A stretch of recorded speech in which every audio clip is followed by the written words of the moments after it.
Como é que vai você com o nome dele?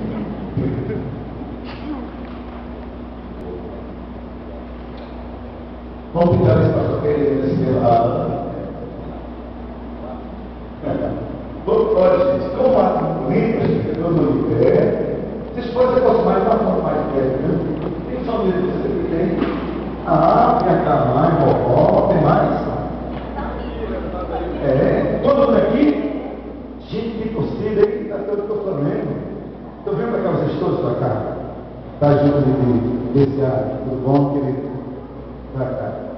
Amigos, parentes que vieram honrar esse primeiro Rosa de Marcos.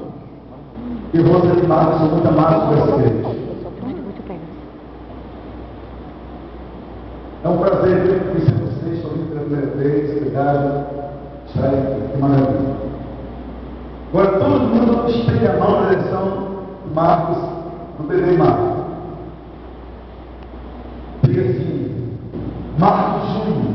Marcos Júnior. Deus te abençoe. Deus te abençoe. Com saúde. Com saúde. Proteção. Crescimento. E paz. Em nome de Jesus. Pai, nós queremos publicamente agradecer pela vida de Marcos Júnior, Senhor mundo, pela vida do lar de Marcos Rosalista. Como ela lembrou esse lar, Senhor?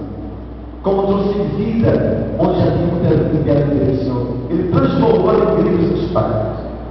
Agora, para toda a família, nós consagramos Marcos Júnior ao Senhor. E nós proclamamos que ele é do Senhor.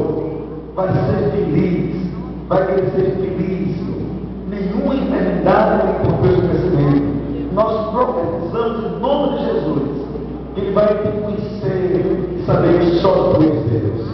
Ó Pai, abençoa o amor de Marcos Rosalina, Senhor, para que tenha Marcos Júnior lá, Senhor, repleto de amor e de alegria. Assim fazemos, no poder, que é no nome de Jesus. Amém, amém, amém. Nós vamos aplaudir com alegria.